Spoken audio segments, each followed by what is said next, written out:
भार्गवी नदी कूल गोपालपुर नामक एक छोटिया गाँ को लगी रही एक घंच जंगल। से गाँव में कृपासिंधु नाम एक काठुरिया रहुथिला। तार नीतिदिनिया काम हिसाब रे सकाळु जंगल को जाए, किछि काठ काटी आनी बजार रे बिक्री करे। सेथुरु मिलुथिबा 2 पैसा रे से तार परिवार कष्टमष्टे चलाए। दिने एक युव साधु से जंगल को तपस्या उद्देश्य रे आसिले। कृपासिंधु भारी साधु प्रेमी थिला, तेणु जंगल रे निजे काटिथिबा काठरे साधुंक पाई एक कुड़िया तैयारी कला। से जेबे भी जंगल भितर को जाए, तपस्या रे थिबा साधुंक पाई फलमूल नेकी जाए। एथिरे खुशी होई दिने साधु कृपा को कहिले, कौन तुमे जानिछ ए जंगल आगकू कौन अछि? उत्तर रे कृपा कहिला, आज्ञा मु पिलाटी दिनरू ए जंगल को जानिछि। मो जेजे मो बापा मध्य काठुरिया थिले।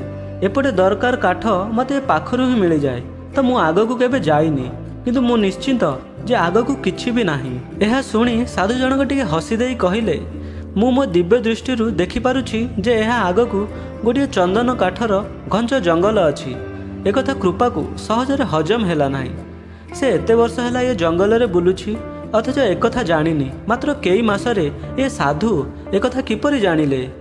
से जहा भी हो, किंतु कृपार साधुंक ऊपर भरोसा थिला। से ता परदिन काठ काटिबा पाई जंगल आगकू बढ़ीगला। सतकू सत से जंगल पार होई आगकू बढ़िबा मात्रे ताकू चंदन गछर एक घंच जंगल देखागला। से चंदन काठ संग्रह कला एवं तापरे साधुंकू एकथा जणैला। साधु कृपा को कहिले, सावधान रहिबो, एठी बाट बाटरे विपद अछि। सामान्य काठ बिकी से सप्ताह रे जेते आय करुथिला, चंदन काठ बिकी से ताकू गोटे दिन रे पाईगला। फलरे से साधुंक पाई 7 दिनर खाद्य सामग्री धरी सप्ताह को थरे आसे और चंदन काठ नहीं चली जाए। जंगल रे कौनसी हिंस्र प्राणी नथिबारु से साधुंक सतर्क बाणी को से भूलीगला। धीरे धीरे धन संपत्ति प्रति तार लोभ बढ़िला।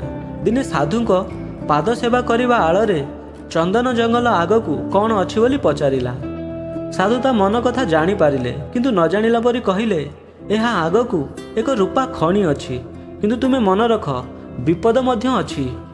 ता परदिन कृपा शतशतिका रूपा खणी ठाब कला एवं रूपा आनी बजार रे बिक्री कला। धीरे धीरे ता धन संपत्ति बढ़िया पाई लागिला। आखपाख गाँ और सहर रे जड़े धनी व्यक्ति भावरे तार ख्याति बढ़िला। एते धन संपत्ति थिले मध्य कृपा आहुरी केमिति धन पाइब सेही योजना रे रहुथिला। एथर मध्य सेवा करिबा आଳରେ से साधुंक दिव्य दृष्टि को प्रशंसा कला एवं रूपा खणी आगकू कौन अछि बोली पचारिला। साधु किंतु ता मन कथा जानी मने मने खूब हसिले। साधु बुझी पारिले जे कृपार मन लोभ और मोहरे भरी जाइछि। तथापि एहा आगरे एक सुनाखणी थिबा से ताकू जणैले एवं विपदर सतर्क सूचना मध्य देले। लोभरे अंध थिबा कृपा खातिर न करी ता परदिन सकाळु जंगल को माड़ीगला एवं सुनाखणी पाइला। एहा देखी तार खुशीर सीमा न थाए। टिके सुनारे से तार वर्षकर आय पाइगला। एबे तार धन संपत्ति आहुरी बढ़ीगला। एहा परे धन गर्भरे अंध होई से साधु को संपूर्ण भावे भूलीगला। एमितिरे किछि वर्ष बीतीगला परे थरे साधु निज तपस्या सारी विश्राम करुथांती। एतिकी बेले जणे व्यक्ति कांदी कांदी तांको पाद तले पड़ीगला। देखिला बेलकू से आउ केही नुह, से ही थिला कृपा सिंधु।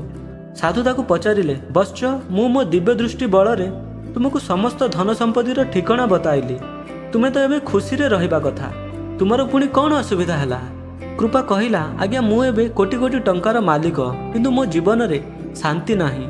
लोक माने आग भली स्नेह श्रद्धा रे कथावार्ता करू नाहांती। एपटे धन चोरी होई जिबा भय रे मु राति रे ठीक से सोई पारू नाही। मते यथाशीघ्र ए विपदरू उद्धार करंतु। एकथा सुनी साधु कहिले, मु एथिपाई मध्य तुमको आगुरु सतर्क करिछि, किंतु तुमे खातिर कल नाही। मु केउ पशुठारु विपद थिबा कथा कहि नथिली, एई धन संपत्ति को हुई विपद बोली कहिथिली। तुमे एते वर्ष मो संपर्क रे रहिल, अथच थरे हेले निजको प्रश्न कल नाही कि मु दिव्य दृष्टिरू एसबु देखिला परे भी किपरि सेई कुड़िया रे रहुछि। आज देख मु सेमितिका आग भली आनंद रे अछि, किंतु तुमे सबु थाई मध्य एबे शांति रे नाह। एहा परे कृपा पचारिला, एहा किपरि संभव होइछि गुरु?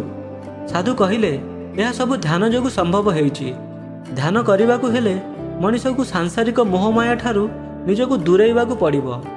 ଏହାପରେ କୃପା ତାର ଭୁଲ ବୁଝିପାରିଲା ଏବଂ ଗୁରୁଙ୍କ ଆଶୀର୍ବାଦ ନେଇ ଧ୍ୟାନ କରିବାକୁ ଲାଗିଲା। ହଁ ସାଙ୍ଗମାନେ, ଆଜିର ସମାଜରେ କିଛି ଲୋକ ଧନ ସମ୍ପତ୍ତିର ମାୟାଜାଲରେ ଅନ୍ଧ ହୋଇ ମଣିଷ ପଣିଆକୁ ଭୁଲି ଯାଆନ୍ତି। ବଡ଼ ଗାଡ଼ି ବଡ଼ ଘର ଅଛି କହି ଦେଖେଇ ହୁଅନ୍ତି, କିନ୍ତୁ ବେଳେବେଳେ ଏମିତି ସମୟ ଆସେ ସେହି ଧନ ସମ୍ପତ୍ତିର ଗର୍ବ ତାଙ୍କୁ ତଳିତଳାନ୍ତ କରିଦିଏ। ଆମେ ସବୁବେଳେ ଭାବୁ ଅଧିକ ଧନ ସମ୍ପତ୍ତି ଥିବା ବ୍ୟକ୍ତିମାନେ ବହୁତ ଖୁସିରେ ରୁହନ୍ତି। ନା, ଏହା ସମ୍ପୂର୍ଣ୍ଣ ଭୁଲ। କାରଣ ଆବଶ୍ୟକ ଠାରୁ ଅଧିକ ଧନ ସମ୍ପତ୍ତି ମଣିଷ ମନରେ ଡର, ଲୋଭ ଓ ଗର୍ବ ଭରି ଦେଇଥାଏ। ଯେମିତି ଗୋଟିଏ ଗଛର ଡାଳ ଯେତେ ଉପରକୁ ଗଲେ ବି ଯଦି ତା ଚେର ମଜବୁତ ନଥାଏ, ଦିନେ ନା ଦିନେ ସେ ଗଛ ଭାଙ୍ଗିକି ଭୂଇଁରେ ପଡ଼ିଥାଏ। ସେମିତି ଧନ ସମ୍ପତ୍ତିର ଗର୍ବ ଚିରଦିନ ପାଇଁ ରହିନଥାଏ। କିନ୍ତୁ ଯେଉଁ ମଣିଷ ମନରେ ଭଗବାନଙ୍କ ପ୍ରତି ଭକ୍ତି ଅଛି ଏବଂ ନିରନ୍ତର ଅନ୍ୟକୁ ସାହାଯ୍ୟ କରିବା ପାଇଁ ସୁନ୍ଦର ମନ ଅଛି, ସେ ମଣିଷକୁ ବିପଦ କେବେ ବି ଛୁଇଁପାରେ ନାହିଁ। କାରଣ ଭଗବାନ ସବୁବେଳେ ତା ସୁରକ୍ଷା କବଚ ସାଜି ତା ସାଥିରେ ଥାଆନ୍ତି। ତେଣୁ ଜୀବନରେ ଅତ୍ୟଧିକ ଲୋଭ ନ କରି ଯାହା ସୁଖ ସୁବିଧା ଅଛି ସେଥିରେ ଖୁସି ହୋଇ ଭଗବାନଙ୍କ ନାମ ନିଅନ୍ତୁ। ଦେଖିବେ ଦିନକୁ ଦିନ ଜୀବନ ସହଜ ଓ ସୁନ୍ଦର ହେଇଯିବ।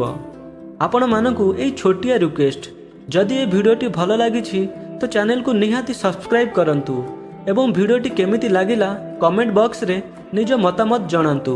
ଜୟ ଜଗନ୍ନାଥ।